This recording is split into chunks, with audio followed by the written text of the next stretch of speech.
Now, if you want to go for the X factor understanding or one step further for this question, which is about how should the administrative guide, these are the key principles. And like I said, they should guide how you go through the ethics code, and they should guide how you go through daily newspaper or weekly Samachar Manthan classes. And as I take you through the sessions of essay and ethics, I'll tell you how these two things on lot of things just overlap with each other in the terms of tensions, in the terms of principle issues, reflective issues which are now at play. Quote based questions of ethics तो बहुत simple होंगे यार, because we are doing proverb based question in essays. The quote based question in ethics will be taken care of, and you'll be completely on the safe side on that. Take up one idea, make that one idea your life, think of it, dream of it, live on that idea. It's picked up from a larger lecture that Swami Vivekananda was giving. This quote is not a motivation quote or a romantic quote. This quote is actually the modus operandi of getting things done. Ethics has a very different and a distinct hue, which is very closely related to essays, but very distinct from the other GS papers.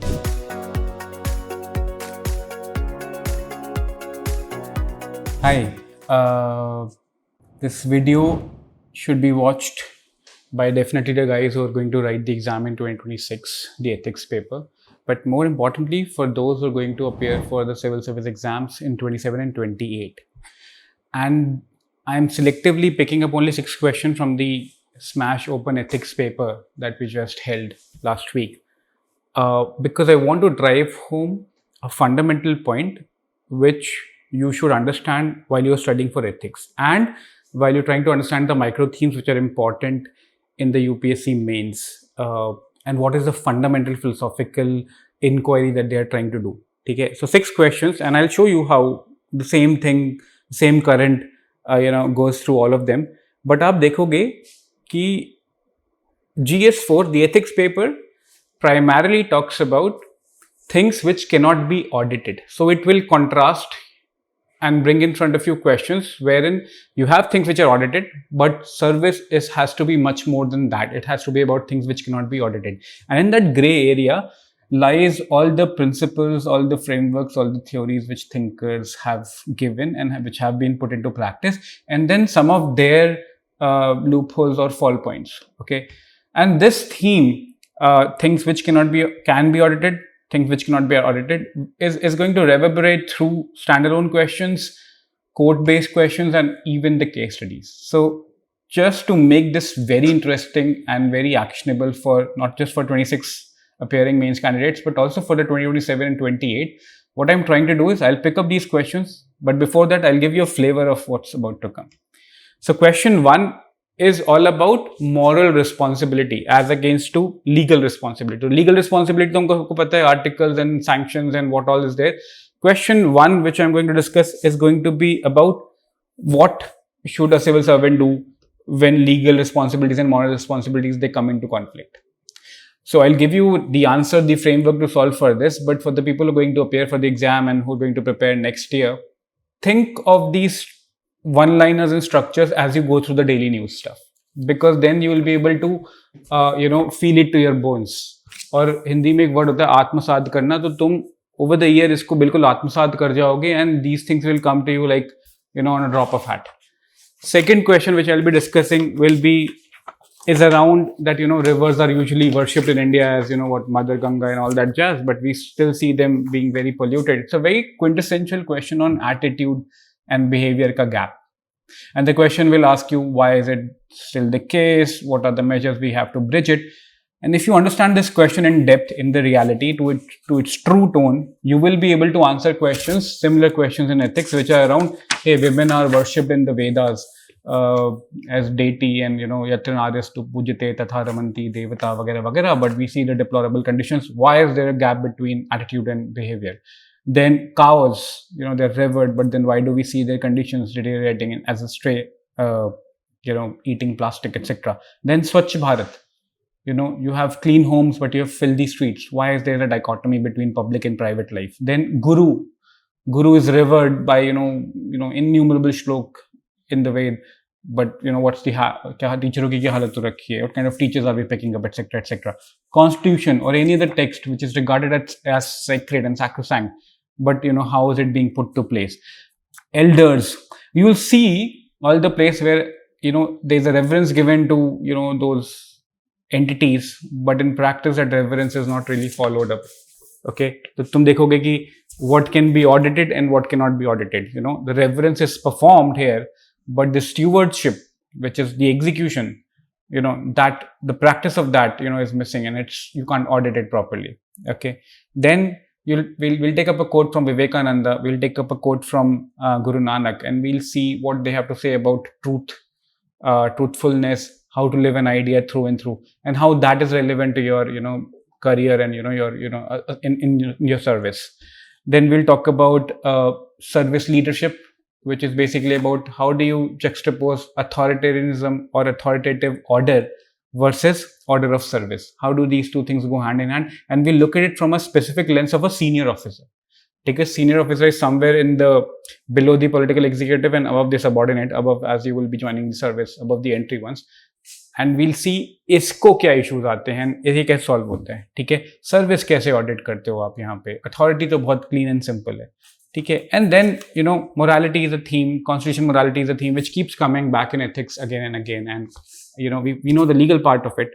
We know how constitution acts as a legal document, but when we say that constitution is also a moral compass, then things start becoming slightly more abstract. तो compass का क्या करोगे? Compass is neither the map and neither the navigator. It's just a directional thing. Okay, and so how do you deploy that? And when you deploy that, how do you audit your work? ये सब चीजें we'll discuss with 6 questions.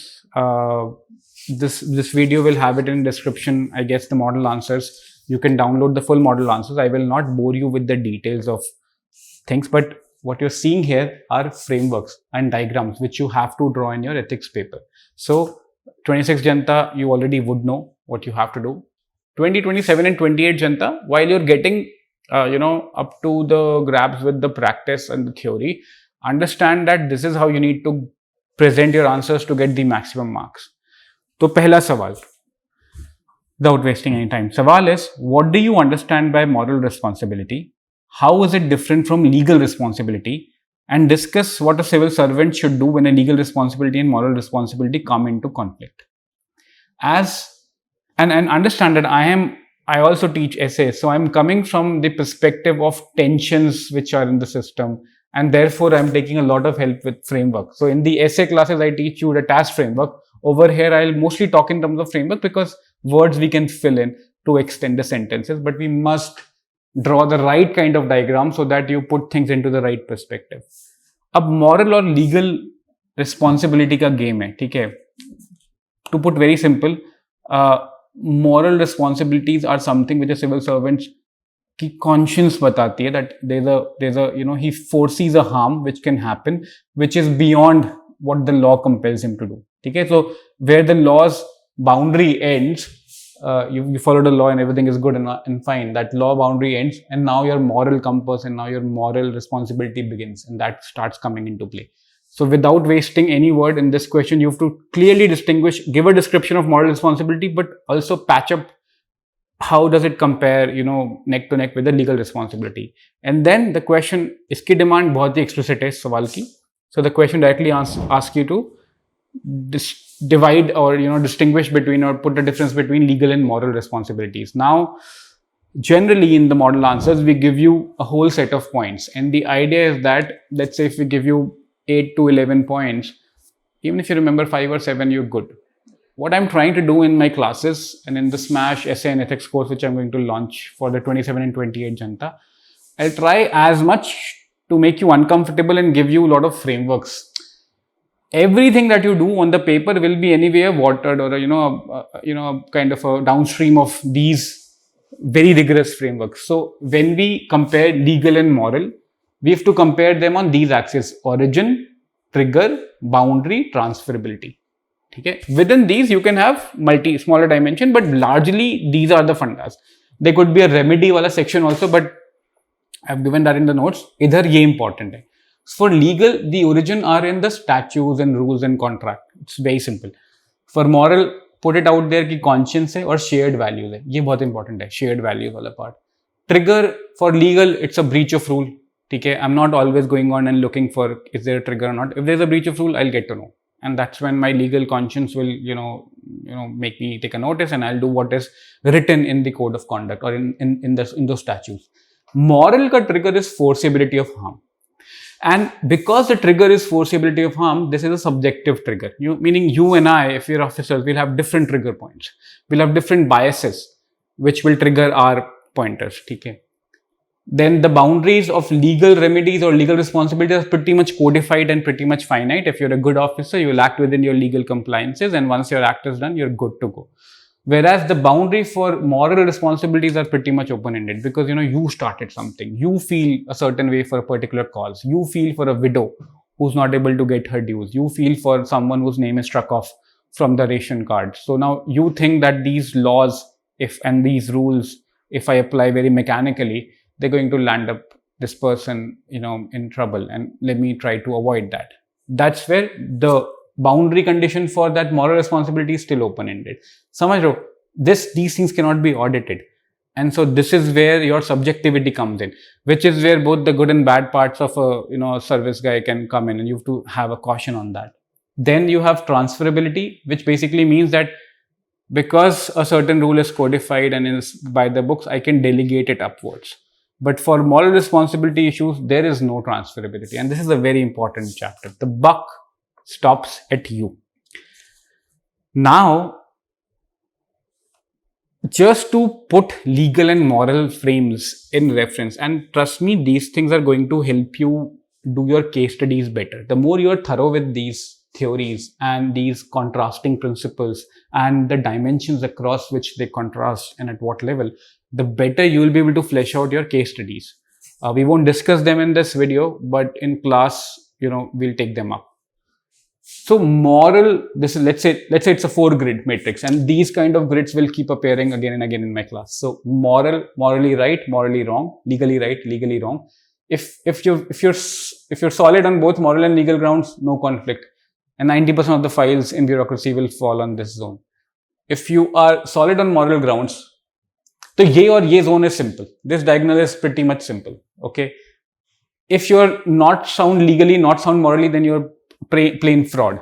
So fir to koi problem nahi, you belong to jail. Problem happens in this diagonal. If you are legally not sound and morally you're sound, basically you acted beyond the rule. Your conscience kind of tried to override the rules. Let's say something like this is happening. What should you do? That's the conflict. Okay? The question का तीसरा part है, discuss what a civil servant should do when legal responsibility and moral responsibilities, they come into conflict. So if you jumped the gun and your moral responsibility has kind of overshadowed the legal procedure, then you can try to stop yourself. Do not be a freelancer in the government setup. Escalate it up the ladder. That's what you should do. Okay. This is where you don't have to become a vigilante. You also do not have to hold yourself hostage to your own bias, because as a civil servant, you're a generalist. So escalate it. We'll see the examples. What if you're legally compliant, but there's some moral issue in that? Okay? There are compliance which harm, right? Legal rules chala di, and then there are compliance which harm. Let's say there's a tech adoption in the system and legal rules are, okay with the adoption. And now you know that morally there are some segments or some sections which would be disadvantaged because of that. This is where your conflicts come in. Okay. And when these conflicts come in, this is where the most important part of this question comes in, ki ab kya karoge? Okay. Now, in the model answers that you will download, you have a set of things, set of pointers which have decent technical jargons, ethical technical jargons, names of the thinkers, which will give you one or the other solution. But try to club them into basic 3 headers. Okay? There are interpretive issues with the law, there are procedural issues with the law, and then there are personal ways in which you can attend to a situation. Interpretive matlab, you have to understand if the conflict is real or not. If the conflict is not real, basically there's subjective interpretation, then there's not much of an issue. You can just escalate the thing, and the law can be rightfully interpreted, and that situation can be resolved for. Okay. If that's not happening, okay, and you have a procedural issue, and I'm just trying to give you an overview because the pointers, the 7-8 pointers are already there in the model answers. Okay. If there's a procedural issue, if what you're saying is not striking the right note with the authority, then boss, written orders, you should record your dissent. Okay, and you should review through a channel. There are whistleblower mechanisms. These are the ways in which you understand that, hey, the procedure is not going to help me get my point across, so let me use any of these channels to ensure that I put my voice of dissent or voice of divergence on the table, on the point. Personal, जैसे कहते हैं ना, there is no truth worth its name where there is no cost to be paid. So you as a person will have to then absorb the cost. Okay, you will have to take the hit, transfers, etc., etc. Or in the last resort, you have to resign. Let's say you find the system completely not up to marks with your conscience, then you can resign. Okay.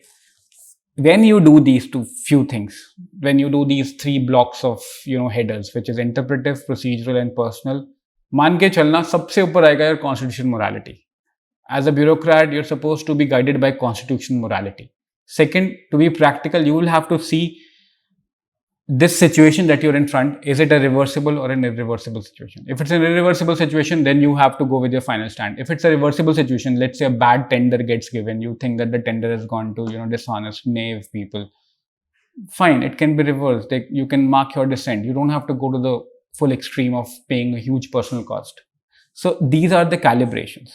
Okay, there are 7 steps which are in the model answer paper. I'll just briefly read to you what they are. Above all, constitutional morality prevails over popular morality. Example, an IAS officer should eat the food cooked by a Dalit woman in school. That's where he leads the charge. He leads by title. Then you have, if the conflict is real, please read the discretion already in the rule. Okay, because a lot of conflicts are just gaps, interpretive gaps. They're not clashes with the system. Okay, easy. You can seek the reviews through proper channel. This is still, interpretive shoes. Okay, before treating the order as final. Okay, you can just quickly send it up and see if there's a wriggle room here or not. Second tier, like I said, procedural. You say that written order chahiye. I need a written order. You insist on written orders before the compliance. Second, record your dissent rather than you exit quietly. This is called as Hirschman's voice over exit. There's a technical term to it. There's a thinker. Who's given this thing that before you exit, voice out your issue. Escalate through statutory channels, okay, when internal remedies fail. Example, the Whistleblower Protection Act of 2014. Do that. Then the tier 3, which is the personal tier, is where you bear the cost.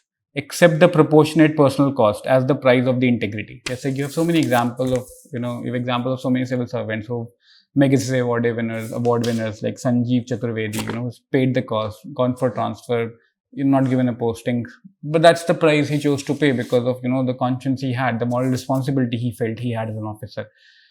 Treat resignation as the last resort.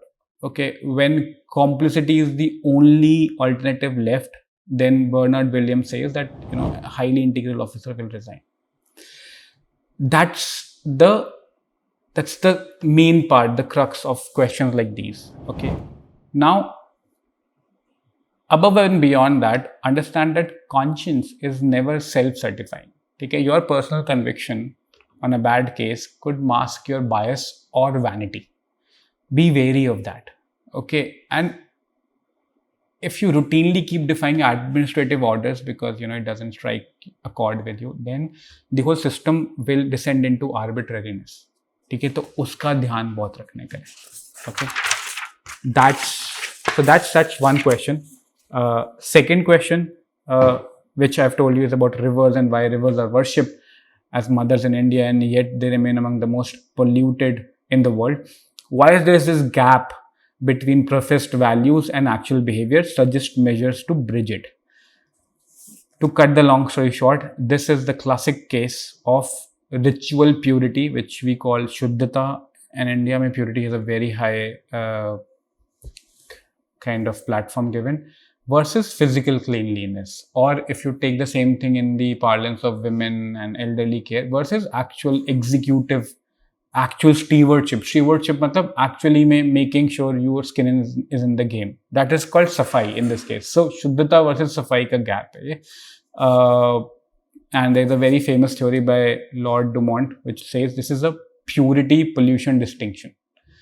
We can hold the river sacred, and in doing so we say, hey, whatever humans are doing is not going to disturb the sacredness of the river. That will remain what it is. So you treat this as sacred still, turn a blind eye towards whatever you're doing, still go and dip in the Ganga, even if the technical parameters are giving you that, the coliform levels are beyond safe. Doesn't matter, because आपने उसकी शुद्धता की तरजीह कहीं और ऊपर दे रखी है.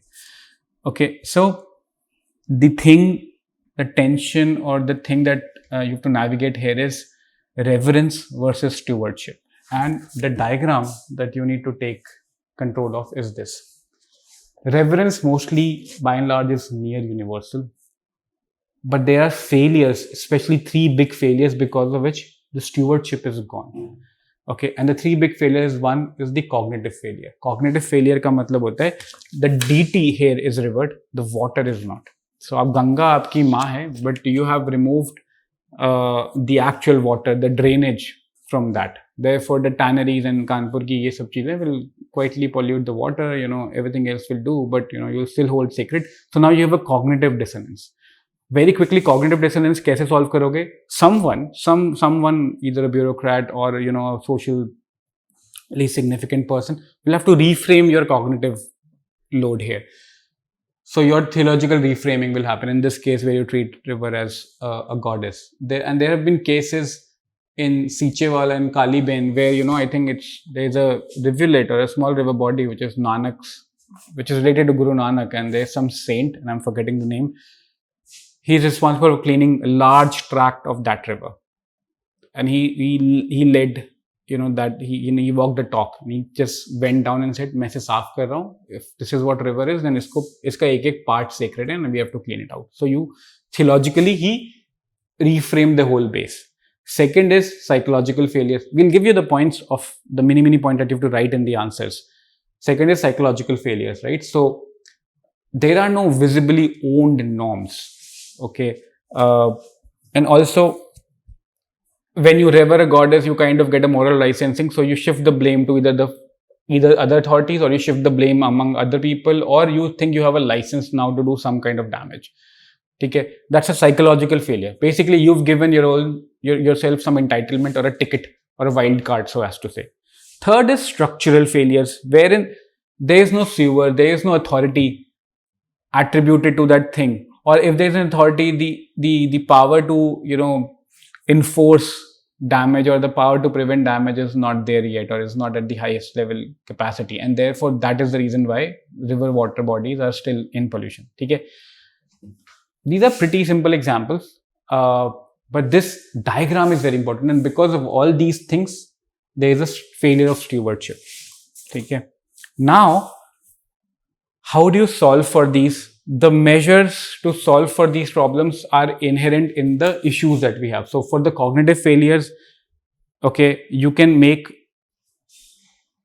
the Sant Balbir Singh is credited for Sichewal's revival of the Kaliben river.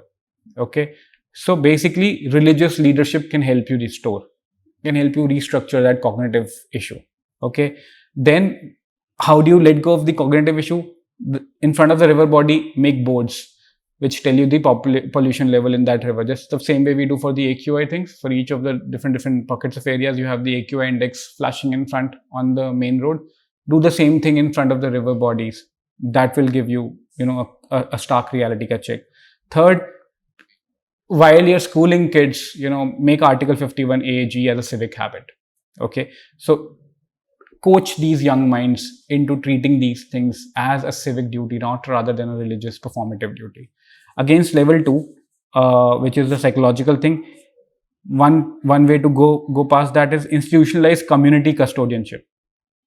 Just the same way we did with Aravali River Parliament, right? People who have skin in the game, give them the option. Make them the owners.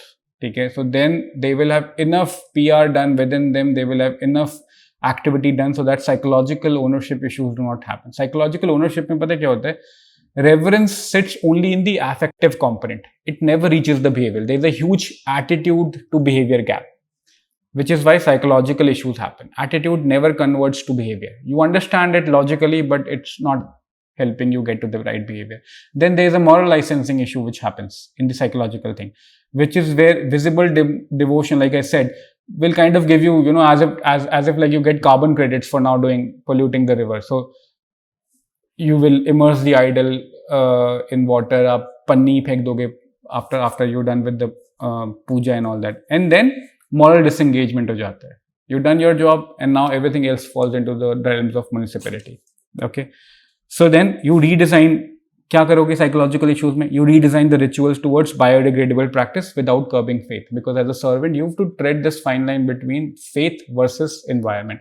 So now maybe ask them to use biodegradable material, or if there's a visurgence that needs to be done, have a small kund prepared, next to the main body, so that visurgence, the act of tradition, gets done there. Okay, and then the whole river body does not get disturbed because of that. And then third पे capacity building, structural issues में, it's very simple. Enforceable duty, like Uttarakhand High Court declared Ganga as a living entity in 2017, and then everything which is attributed to a living entity gets attributed to the river. So now laws can be enforced with the same spirit.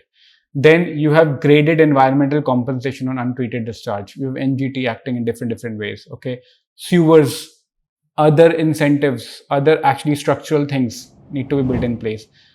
One named custodian, like principles like polluter pay to theek hai, but one named custodian, or have a visible custodian. This is similar to the psychological one also, but now you've structurally put this in place.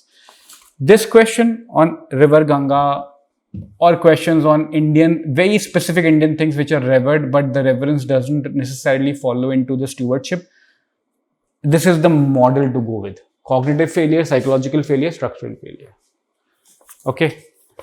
Now we take up the third question, and there are these quote-based questions. We'll take up two of them. And the idea with these quote-based questions in ethics is that figure out what this gentleman was saying or lady was saying with the quote, and then try to put that in the modern context, even more specifically in the context of the service. So interpret the quote critically, put that into the modern context, put it into the service context. That's the thought process you have to go with. Okay. The first quote is question 3A, is from Swami Vivekananda. His quote is, take up one idea, make that one idea your life, think of it, dream of it, live on that idea. It's picked up from a larger lecture that Swami Vivekananda was giving.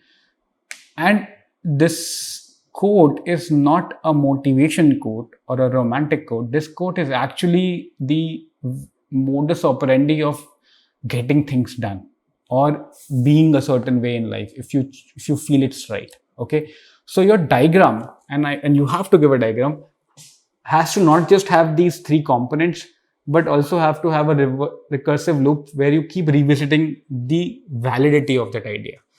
So is the idea still worth a life? Yes, then you think of it cognitively. Example, just the way Ambedkar thought on caste. You dream of it, which basically means let it take hold of your body or your thoughts, your emotions. Just the way Satyarthi's rage, Kailash Satyarthi's rage on child abuse and child labor and child work. Then live on it. Make sure it percolates into your behavior. यहाँ पे attitude है और यहाँ पे behavior है. ये gap भी खत्म करो. Just the way you have Chipko movements, Bahugunas fast, and all these things that we are seeing. We just saw the protest, CJB protest also. So the good parts of that protest were the people who were living on it. The attitude part of people who were raging on the social media. And think of it, I'm sure the whole of India was thinking about it, about the, the deplorable situation of education system over here. ये तो ये quote का interpretation है. Okay. And Vivekananda's claim is that idea is not going to, transform the country or you as an individual unless it goes through these stages. Cool. Hai? Now you have to critique. What is it this with one idea or one focus on one idea, because of which Vivekananda stressed a lot on this? Why can't I think of like 10 different things? Okay, Vivekananda stressed on one thing, right? One idea, one life. Why does it work? Pretty simple thing. What Vivekananda is saying is that attention is a scarce commodity. Focus is even harder. So you'll have to subtract all the other non-essential commodities and just focus on one thing. For you guys, let's say it's UPSC. For a bureaucrat, it's something else. One thing, because their capacity is fixed. So you have to attribute it to one. You have all these philosophical ideas of ekagrata, ashtanga yoga, vagera vagera. So that's like one of the reasons. Then, even practically speaking, depth compounds when you have removed the breadth. So Chandrayaan 3 in 2023 was successful because we were learning from our failure of the 2019 version. Okay. Focusing on one thing will force you to act on it, so the knowing doing gap will be closed. The consistency here is of interest and not intensity. So just have your interest as one and you'll inevitably hit the right note. Okay, this is I think Bella Duckworth or some Duckworth, grit. This is the grit part of it. And then most importantly, a single idea can mobilize. Okay, it's legible, it can be articulated properly, and so it can mobilize the masses along with it. Okay, so this is the reason why Vivekananda's quote holds true. After this diagram, इनमें से 3 point दे देना. उसके बाद, for a public servant, one idea must be a principal thing. Okay, you have to understand as a public servant, it's a principal thing, because postings are transferable, principles are not. So whatever your ideas are, they have to be in principles. आप कहीं भी transfer हो वगैरह, doesn't matter. Your principles have to stay intact. Then your idea needs to outlive the office. If you're a senior bureaucrat, जैसे कि आगे आएगा एक service leadership में, as a senior bureaucrat, you would inspire the people by the single idea that you live with. Okay. Then ideas sustain through punishment posting. Pretty simple. You have Sanjeev Chaturvedi's example again. Then it supplies the motivation that rules alone cannot. If you're not guided by an idea, and those ideas in ethics ka paper have to derive themselves from constitutional morality and all those things, then you cannot just sustain the rules and you can't just flourish in the system. Okay, this idea could be the idea of dignity. तो किसी ने बिंदेश्वर पाठक ने सब शौचालय बना लिया, तो एक idea, let it take hold of your mind. The flip side to this question is that as a bureaucrat, you are supposed to stretch yourself and give equal importance, or if not equal, but the right importance, the weighted importance to a lot of things. If you just catch hold of one idea, then you might avoid other segments, other parts of your duties, which as a civil servant you're supposed to do. So that's a caution. So to this Vivekananda's quote, okay? Because administration is generalist by design. Okay? There is a very famous hedgehog versus fox thing. A hedgehog knows just one big thing. ये Berlin की quote है. Berlin's hedgehog says that hedgehog knows one big thing, the fox knows many. Okay, and as an administrator for a district, you have to be fox. Okay, so you cannot be just maniacally just obsessed by one bias or one idea that you have and give yourself to it. ये quote थोड़ी hedge करनी पड़ेगी. Then last thing, which is this important thing. Devotion without recursive understanding will lead to dogma, and as a bureaucrat you cannot afford yourself to go there. Okay, so you have to be open to correction, open to feedback, etc., for a right purposeful living and a right discharge of duties. This is how you need to understand quote-based questions. You have to first postulate what that person was saying in that context, then bring it to the modern day context, which is your service context, and then talk about some of the pitfalls. This is where, if you are writing the right kind of essays, you will understand that the thesis, antithesis, argument, the task framework will kind of automatically wire you to think of such things. Because essays we challenge the proverbs which come in UPSC, right? Here we will be challenging these thinkers, that you're more or less saying the right thing, but there are boundary conditions to your quote because of it being implemented A in the modern day context and B in the service context. Okay? Now, the second quote. This is a quote by Guru Nanak. This is question 3, part C. Truth is high, but higher still is truthful living. There are times when you will have these words like truthful living, which would seem similar to someone who is an untrained or uninitiated guy in a philosophy and in these kind of reflective thinking. But the more you dwell in these kind of thinkers and these kind of ethical contrasts and these kinds of conflicts, you'll understand there are nuances to what they're trying to say. तो यहाँ पे इसको हिंदी में बोलो तो it is सच और सच का आचार, मतलब निर्वाह करना, मतलब रहना. ठीक है? So this is basically saying that truth is a possession, but truthful living is a practice. This basically saying that truth without practice is a lower state of being. Truth with practice is a higher state of being. और सोच के देखो, truth with practice मतलब there will be a cost that you will be paying because you're living the truth. Just knowing the truth at best will just change your attitude or cognition. It's not that big a deal. Okay. Here, Nanak is not dismissing this thing, but is just trying to compare it. And you would find in a very interesting use case in services where this can be directly compared. And I'll jump the gun and I'll tell you that ये तो बहुत simple है, truthful भी हो और सही भी हो, मतलब truthfully practice भी कर रहे हो और सच भी लिख रहे हो. Like अपनी report बना रहे हो, मान लो your report is true and I'll come to that, what's not true. Think of this scenario. This is where the fault lies. The report is accurate, but you're not truthful. Okay. What does it mean you're not truthful? That means that you'll obfuscate the findings somewhere deep in the middle of it. Yeah, you'll have a very big annexure made and you will just put the finding there, which cannot be seen by the public. Or you will add a lot of verbosity, a lot of conditions, a heavy voluble report which cannot be parsed through by the Aam Aadmi people easily. Okay. Your intent is such that this accuracy is there technically, but it's difficult to find. This is what Nanak is saying for a serviceman. ये तो बहुत simple है, falsification. अगर truth भी नहीं है और truthful भी नहीं है तो खत्म. This is an honest error that you are truthful, but there's some inaccuracy in the report. Okay, and that could be an honest error. But inaccuracy is put in such a way that it's easy to find and so easy to flag and so easy to course correct.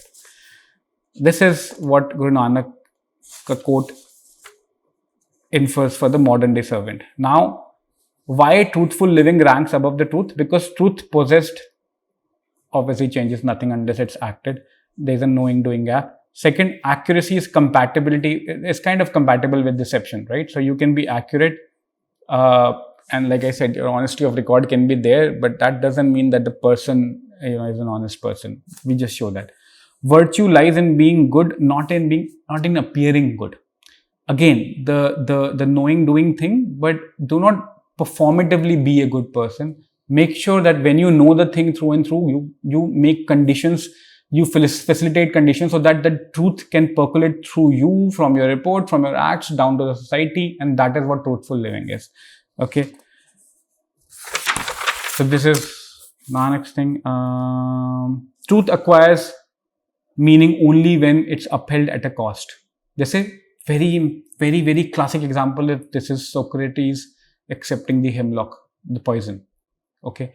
Because he said, I need to show that I stand for something and that I stand for questioning, and the way outs that are being given to me by the then administrators was that, you just change the city and we'll be fine. We don't have to kill you. And by his friends came and said that, what, we figured out with the guards and you can quietly escape the prison and no one is going to chase you and, we'll change territories. And Socrates said, no, then I'm not standing for the things that I think I stand for. So I'll accept the poison. There is a cost always that you have to pay and you'll pay the cost. याद करो, moral and legal responsibility के dichotomy में भी हमने यही देखा था कि the worst case, if you think that whatever rule, if it comes to pass, is irreversible, it's going to do irreversible damage. मान लो health का ही खतरा आ गया, then you step down. After putting your point of contention there, after voicing your dissent, then you step down, you leave the services, because you can no longer help the people. Your moral conscience can no longer bear the burden in the current state of affair. The truth there, you already knew all along, you tried everything, but truthful living is now going to bear a cost which you would be paying. Okay. Nanak in his own life operationalized this. एक दो points ऐसे mention कर सकते हो. He said that kirat karo extends basically. He basically used to go from place to place, right? Wandering monk type, to take up arms and kirtan karte. Then for him, the householder was the moral ideal and not the renunciate, because the householder navigates through all the tension and still tries to hold himself up to a pedestal. Then he had a famous phrase called Bhai Lalo and Malik Bhago, which is Nanak preferred the laborer's coarse bread to the rich man's feast, because wealth carries the ethics of its earning. Pretty high order ideals, honestly. ठीक है, आप जैसे पैसे कमा रहे हो, that gives a flavor to what you're earning. Then langar, everyone has to sit together and eat together. It doesn't matter what caste, what creed, and what work do you do. Again, sacrifice, जैसे वहाँ resignation था, वैसे यहाँ पे sacrifice was the final proof in the Sikh parampara, and you have Guru Tegh Bahadur's martyrdom for the community's freedom of faith. Now, again, like I said, because you have to interpret this critically in the light of modern day services and you as a serviceman. You will have to say that truthfulness is not the same as full disclosure. And there is this, I think this is from Manusmriti, which and this line says Satyam bruyat priyam bruyat, na bruyat asatyam apriyam, ऐसे कुछ करके है, which basically means say the truth but say it kindly, which basically means that say the truth but see the context where you're telling the truth. So a doctor giving a terminal diagnosis will have to keep this thing in mind. Truthful life वहाँ पे उसको जीनी है, but ऐसा भी नहीं है कि can't का मीन्स वर्सेस एंड डिबेट में वो कह दे कि I am all for the end means से कोई फर्क नहीं पड़ता. Then collector managing a communal rumor has to decide कितना सच किसको कहाँ बताना है. He has to understand the different players in action, how to tell them. Truth without compassion will become cruelty. This we all know, right? So what Gandhi did specifically for this, and this is a master stroke that you can put in questions like this, is that Gandhi paired Satya with Ahimsa. Okay, exactly for this reason. Satya to bolo, but make sure that your telling of truth is not violent in that way, not just violent in obvious physical way, but violent also in the emotional plane. Okay, so he paired Satya with Ahimsa in his method of protesting. Then truthful living can degrade to moral exhibition. Some easy point, you can just put कि यार ये performative ना हो जाए. And that then sincerity is not sufficiency. Conviction without evidence hardens into dogmatism. These lines you can use across the spectrum everywhere. So Nanak's quote holds true because a society is not just held together by what people know to be true, but it's held together by what people in the society can be relied to come together for. All of you might know something to be true, but I cannot rely on you to come together whenever that is breached, and that society cannot be upheld. So Nanak ka admission tha ki truthfulness is higher than truth. If there are people in the society, especially leaders in society, which can come leave their petty causes, petty egos, even petty careers, or whatever, foreseen dismissal, but stand for what they think is right, then that society, those bunch of people can be relied upon, and that's much more important than just someone knowing a theoretical truth. Cool, awesome. So we are here, 4 questions, and I hope just the same way we do in our essay classes, you understand how one things connect with another. You understand what I said in the start of this session, that there are some things which you can audit and figure out if they are being put in place. There are some things which cannot be audited. Truthfulness, like in this example, Vivekananda ke example mein, the truth that you're living, is it still worthy of a life? Wo audits, those are like very intangible audits. So tumhe dikhenge ethics has a very different and a distinct hue, which is very closely related to essays, but very distinct from the other GS paper. And that's what you have to keep in mind, especially as you write the answers in this means and as you prepare for the next one. 4th question, 4B, I'm picking up. What do you understand by the term servant leadership? Reflect on its relevance for senior civil servants. Again, the model answer will give you a very interesting image. Dekhna usme se kitna you can actually put into motion. But this is a very simple diagram. Order of authority follows like this: political executive, senior officer, junior officer, and then citizen. This is the order of authority. But order of service, which is something where you have to consciously harp on, where both legal and moral responsibility lies for you as a civil servant, and then definitely as the senior officer, is citizens first, then public interest, then your subordinate, then your political executive.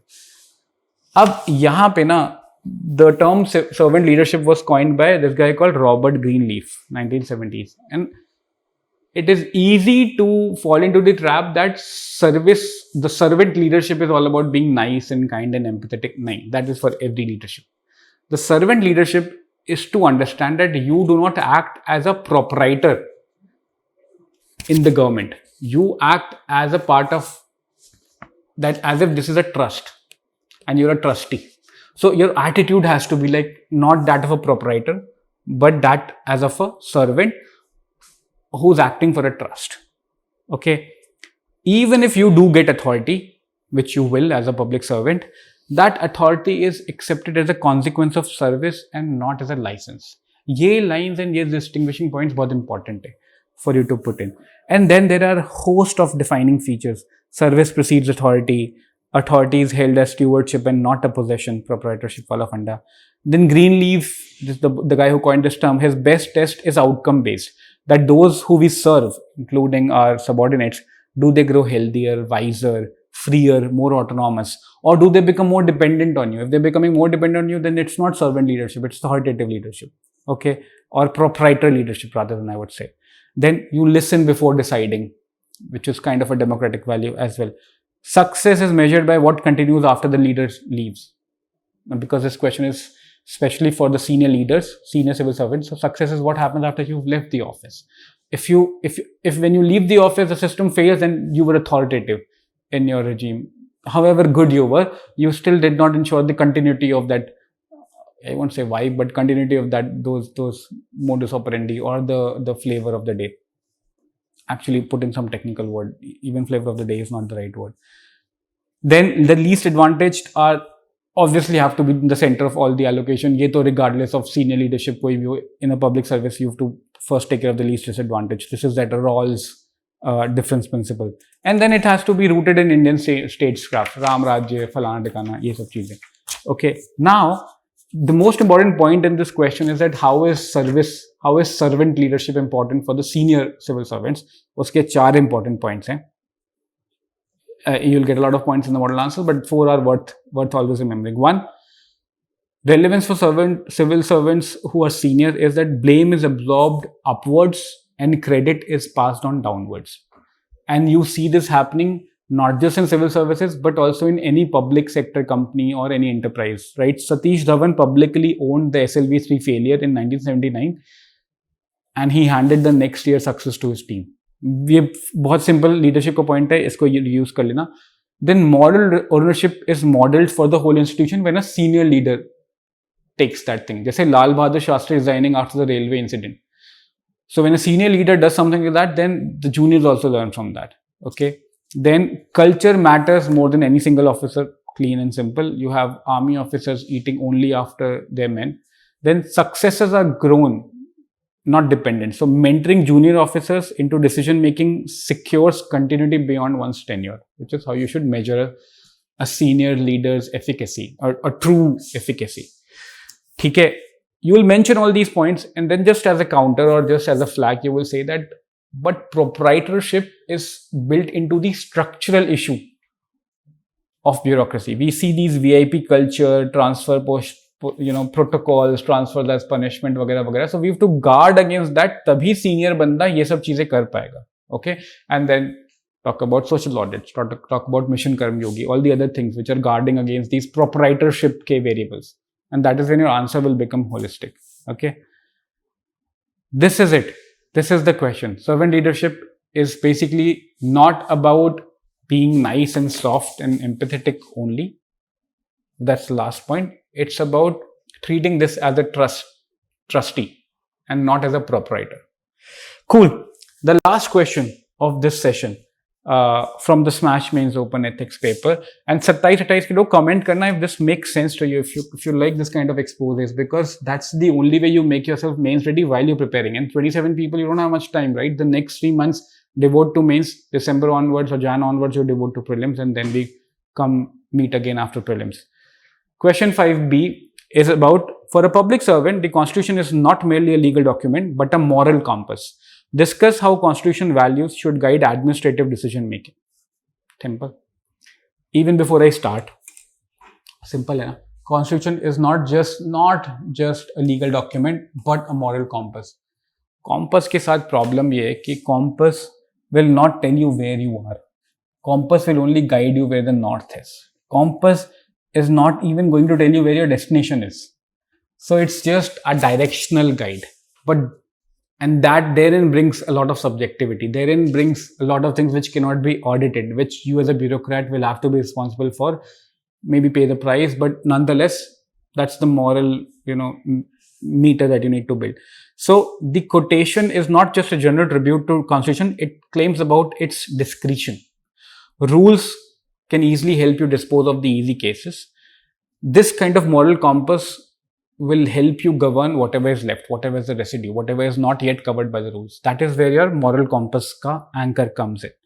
And In the model answer, you will see a prism diagram where this is an administrative action that needs to be taken, the proposed legal action, and it will follow through a prism of this moral compass, and it will give rise to 5 kind of issues here, or 5 kind of checks.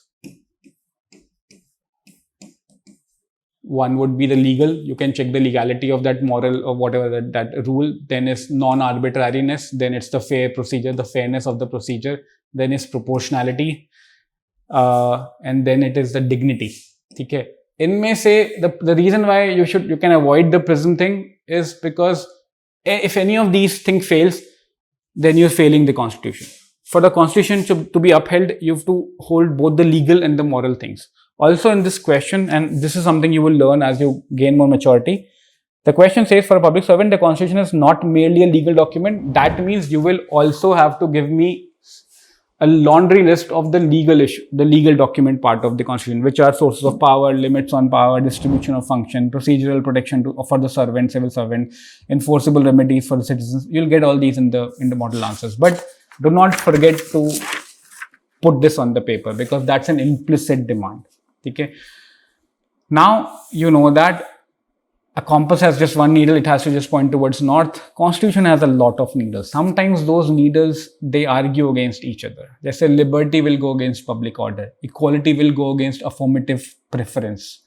Dignity will go against efficiency. Secularism will go against religious freedom. It is here that the civil servant has to tread this properly. So read the question back again, and the question says that for a public servant, the constitution is not merely a legal document but a moral compass. Discuss how constitutional values should guide administrative decision making. So your actual administrative issues will come when these things conflict with each other. So whenever they do, so there's a laundry list of things, where when you look at constitution acting as a moral compass, wo kahan guide karta hai. I'll just give you quickly in the order. One is it works where the rules are silent. You have Vishakha guidelines filling in the vacuum back then in 1997. Then you have justice directs allocation to the worst of first. This is Rawls' difference principle. Third, liberty demands the least restrictive option when rights and orders, they collide. Okay, like Anuradha Bhasin on internet shutdowns. Always give an example to all these principle one-liners. Equality requires reasoned, not merely equal treatment. Okay. Then the important ones, privacy dispute for the data hungry state. State might want all the data, but those disputes have to be hedged for individual freedom as well, right? So you have Puttaswamy 2017 on that in welfare and surveillance design.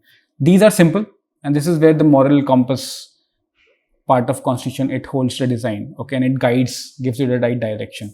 Problem tab hoti hai when constitution values, they conflict with each other, and there the tie-breaking rules are like this. Proportionality is the best solvent. Legitimate aim, rational nexus, necessity, and balancing. These are the 4-pronged test in Puttaswamy. So, proportionality principle wahan pe leke aana. Core before the periphery. Okay. Dignity and the rule of law are non-negotiable. Other values may yield at the margin. So, you always, in ethical dilemmas, you will always have to err on one side. Make sure that the core is never compromised. Irreversibility of a situation raises the threshold. Like I said in the first question we discussed, right? If a situation is irreversible, then you have to go for the Hail Mary attempt then. Okay. A reversible restriction in the same point can be tried and revisited, but an irreversible decision demands a higher justification if it has to come to pass. And then reason must be recorded side by side. This is very quintessential service thing. आप जो भी कर रहे हो उसके reason, उसकी rule, everything has to be given in writing and recorded vocally out there. Once you do this, you are sorted for this. Now, if you want to go for the X factor understanding or one step further for this question, which is about how should the administrative guide, तो तुम ये लिख सकते हो that the compass can only be pointed by the holder. Okay. Which basically means that public interest, public order, and even dignity are very plastic principles. They can be used to justify almost anything. Okay. So, constitution morality is disciplined not just by an officer's sincerity, but by his duty to give reasons in writing. This theme will come often and again An officer's sincerity has to be coupled with his justification, his writing, his voicing out in case he's going against the order, whatever. Because those principles can be malleable and can be used to also put in a personal bias or a personal vendetta or a personal vanity in the fray. Okay, again, an officer is not a constitutional court. Officer को याद रखना है हमेशा. So an officer who invokes constitutional morality against every measure he dislikes converts administration into personal adjudication. That's like a pitfall you need to mark yourself against. And the compass needs a competent navigator. So values without capacity produce well-intentioned illegalities, which is why constitutional literacy belongs in service training and not in exhortation. These are the key principles, and like I said, they should guide how you go through the ethics course. Okay, and they should guide how you go through daily newspaper or weekly Samachar Manthan classes. That whenever you see things colliding, see what gives way. Is it okay with the constitutional morality principles? Are there pitfalls that have to be addressed against? Whenever you write an exam, read the whole model answer, because the way we prepare model answer is to give you another quick sneak peek into the theory, some things which you might miss in the class. And as I take you through the sessions of essay and ethics, I'll tell you how these two things on lot of things just overlap with each other in the terms of tensions, in the terms of principled issues, reflective issues which are now at play.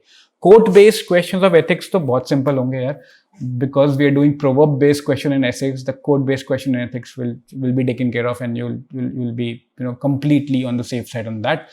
Theories, we'll take you through lot of examples. These examples will further help you in your essay classes as well, because वहाँ पे भी यही करना पड़ता है. You have to put up an argument, assert yourself, give the mechanism, give the logic, and then provide an example. वो example यहीं से आएगा. So for 26 people, I hope this session was good. These are just 6 questions out of the 20 which was given there, 19 I think. And for those who are writing in 27, 28, I'll see you soon as I launch the course.